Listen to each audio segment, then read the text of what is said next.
അവിടെ 50% ഓഫർ ഉണ്ടെന്ന് പറഞ്ഞിട്ട് പോവാം കേട്ടോ. അപ്പോൾ ഞങ്ങളെല്ലാവരും റെഡിയായി നിൽക്കുകയാണ്. അപ്പോൾ എൻ്റെ മക്കൾ രണ്ടുപേരും ട്വിന്നിങ് ഔട്ട്ഫിറ്റ് ആട്ടോ ഇട്ടിരിക്കുന്നത്. എങ്ങനെയുണ്ടെന്ന് പറയണേ, ഇഷ്ടപ്പെട്ടെങ്കിൽ ലൈക്ക് ചെയ്യണേ. കൊള്ളാമോ? എൻ്റെ ബ്രദറിൻ്റെ കൊച്ചാണേ. ഞങ്ങൾ പോയിട്ട് വരാം. ബൈ. ഞങ്ങളുടെ പ്ലാനുകളെല്ലാം പൊളിഞ്ഞു ഗൈസ്. ഞങ്ങൾ മെട്രോയ്ക്ക് പോകാനാണ് ഉദ്ദേശിച്ചത്. അപ്പോൾ എറണാകുളം സൗത്ത് വരെ വന്നിട്ട് അവിടുന്ന് മെട്രോയ്ക്ക് കയറി പോകാനാണ് ഉദ്ദേശിച്ചത്. പക്ഷേ ഇവിടെ എത്തിയപ്പോൾ അറിയുന്നത് ഉപരാഷ്ട്രപതി വരുന്നത് കൊണ്ട് റോഡെല്ലാം ബ്ലോക്ക് ചെയ്തേക്കുമായിരുന്നു. ഓട്ടോയൊന്നും പോകുന്നുണ്ടായിരുന്നില്ല. മക്കൾ വിജനമായ റോട്ടിലൂടെ അങ്ങോട്ടും ഇങ്ങോട്ടും ഓടിക്കളിക്കുകയായിരുന്നു കേട്ടോ. അവർക്കെന്തോ ഭയങ്കര സന്തോഷമായിരുന്നു. ഞാൻ ആദ്യമായിട്ടാട്ടോ എറണാകുളം ഇങ്ങനെ അധികം ആളുകളില്ലാട്ടൊക്കെ കാണുന്നത്. ഒടുവിൽ ഒരു ഓട്ടോ ഒക്കെ കിട്ടി എറണാകുളം സൗത്തിലെത്തി. ഞാൻ കരുതിയത് തിരിച്ചു പോകേണ്ടി വരുമെന്നാണ്. ബട്ട് കുറേ കഴിഞ്ഞപ്പോൾ എല്ലാം ഓക്കെ ആയി. എന്നാലും ഈ ഉപരാഷ്ട്രപതിക്കൊക്കെ സാധാരണ നമ്മൾ പോകുന്നത് പോലെ അങ്ങ് പോയാൽ പോരേ? ഇങ്ങനെ റോഡൊക്കെ ബ്ലോക്ക് ചെയ്തിട്ട് പോകേണ്ട കാര്യമുണ്ടോ എന്നാണ് ഞാൻ ആലോചിച്ചത്. കച്ചുവിന് ടിക്കറ്റ് എടുക്കേണ്ടെന്നാണ് വിചാരിച്ചത്. പക്ഷേ അവൾക്ക് ഹൈറ്റ് കൂടുതലായതുകൊണ്ട് അവൾക്കും ടിക്കറ്റ് എടുക്കേണ്ടി വന്നു. അങ്ങനെ എല്ലാവരും കൂടി മെട്രോയിലൊക്കെ കയറി. കച്ചു എൻ്റെ അടുത്ത് ഇരിക്കാൻ പറഞ്ഞിട്ട് അവൾ ഇരുന്നില്ല കേട്ടോ. അവൾ ഉമ്മി വന്നപ്പോൾ മുതൽ ഉമ്മിയുടെ കൂടെ ഗ്ലൂ പോലെ ഒട്ടിയിരിക്കുകയാണ്. എൻ്റെ അടുത്തേക്ക് വരുന്നേ ഇല്ല. കിടക്കുന്നതൊക്കെ ഉമ്മിയുടെ കൂടെയാണ്, നടക്കുന്നത് ഉമ്മിയുടെ കൂടെയാണ്. രാവിലെ ഉറക്കം എഴുന്നേൽക്കുമ്പോഴും വിളിക്കുന്നത് ഉമ്മീനെ കേട്ടോ. എൻ്റെ അടുത്ത് വരാറേ ഇല്ല. അങ്ങനെ എല്ലാവരും കൂടി മെട്രോയിൽ കയറി. അപ്പോൾ പിള്ളേർക്കൊക്കെ നല്ല വിശപ്പുണ്ട് കേട്ടോ. അതുകൊണ്ട് ലുലുവിൽ കയറുന്നതിന് മുമ്പ് ഞങ്ങളൊരു റെസ്റ്റോറൻറ്റിലേക്കാണ് ഫസ്റ്റ് പോയത്. കച്ചുക്ക് ഒരു രക്ഷയില്ല, ഒരു ക്ഷമയില്ലായിരുന്നു. ഭക്ഷണം താ എന്ന് പറഞ്ഞ് കിടന്നങ്ങ് അലറി വിളിക്കുകയായിരുന്നു കേട്ടോ. അൽഫാമല്ല കുഴിമന്തിയാണ് ഓർഡർ ചെയ്തത്. അതാകുമ്പോൾ ഒരെണ്ണം മേടിച്ച് എല്ലാവർക്കും കഴിക്കാമല്ലോ എന്ന് വിചാരിച്ചിട്ടാട്ടോ കുഴിമന്തി തന്നെ ഓർഡർ ചെയ്തത്.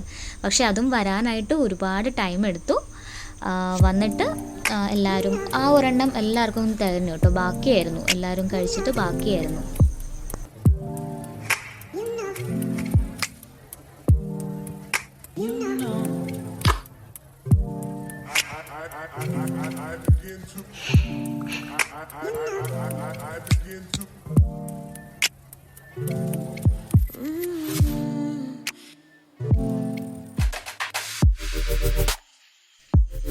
ഫുഡൊക്കെ കഴിച്ച് കഴിഞ്ഞിട്ട് ബില്ല് പേ ചെയ്തത് ഉമ്മിയാണ്. കംപ്ലീറ്റ് ചിലവും ഉമ്മിയുടെ വകയായിരുന്നു കേട്ടോ. കുവൈറ്റിൽ നിന്ന് വന്നത് പ്രമാണിച്ചിട്ട് ഈ ട്രിപ്പ് എന്തായാലും ഫുൾ ഉമ്മിയുടെ വകയാണ്. അപ്പോൾ ഉമ്മി ബില്ലൊക്കെ പേ ചെയ്തു. അത് കഴിഞ്ഞിട്ട് നമ്മളെല്ലാവരും കൂടി പതുക്കെ ലുലുവിലേക്ക് നടന്നു. കയറിയപ്പോൾ തന്നെ ആക്ച്വലി നെട്ടിപ്പോയിട്ടോ. ഓഫർ ഉണ്ടായിരുന്നുകൊണ്ട് തിരക്കുണ്ടാകുമെന്ന് അറിയായിരുന്നു. പക്ഷേ ഇത്രയും പ്രതീക്ഷിച്ചില്ല. ഒരുപാട് ആളുകളുണ്ടായിരുന്നു. നടക്കാൻ തന്നെ ബുദ്ധിമുട്ടായിരുന്നു. അങ്ങോട്ടും ഇങ്ങോട്ടും ആളെ തട്ടി മുട്ടിയിട്ടൊക്കെയാണ് നടക്കുന്നത്. പിള്ളേരൊക്കെ ഉള്ളതുകൊണ്ട് ഒരുപാട് കഷ്ടപ്പെട്ടു കേട്ടോ. ഉമ്മി പുതിയതായിട്ടൊരു വീട് വാങ്ങിയിട്ടുണ്ട്. അപ്പോൾ വീട്ടിലേക്ക് കുറച്ച് സാധനങ്ങളൊക്കെ മേടിക്കാനുണ്ടായിരുന്നു. അതിന് വേണ്ടിയിട്ടാണ് പോയത്. പക്ഷേ ഈ തിരക്ക് കണ്ടിട്ട് എന്തെങ്കിലും മേടിക്കാൻ പറ്റുമോ എന്നായിരുന്നു കേട്ടോ ഡൗട്ട്.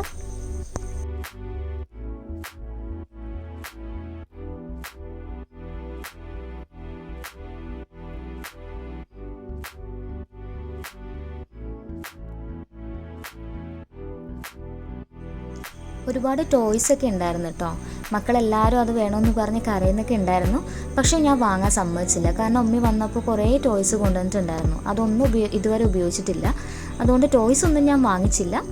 മെയിനായിട്ട് ഈ 2 ചോപ്പർ ഞാൻ വാങ്ങിച്ചിട്ട് ഒരെണ്ണം ഉമ്മിക്കും ഒരെണ്ണം എനിക്കും വാങ്ങിച്ചിട്ടുണ്ടായിരുന്നു. എനിക്കിത് വളരെ അത്യാവശ്യമായിരുന്നു. പിന്നെ ഉമ്മിക്കൊരു ഡിന്നർ സെറ്റ് വാങ്ങിച്ചു. 24 പീസസിൻ്റെ ഡിന്നർ സെറ്റായിരുന്നു. ഇതിനൊക്കെ നല്ല ഓഫർ ഉണ്ടായിരുന്നു കേട്ടോ. ഈ ദോശത്തവയൊക്കെ വാങ്ങാൻ പോയി, പക്ഷെ ഞാൻ സമ്മതിച്ചില്ല. അതിനൊന്നും അത്ര ഓഫറൊന്നും ഉണ്ടായിരുന്നില്ല. ട്രോളി ഒന്നിക്കൊണ്ട് പോയത് കച്ചുവാണ് കേട്ടോ.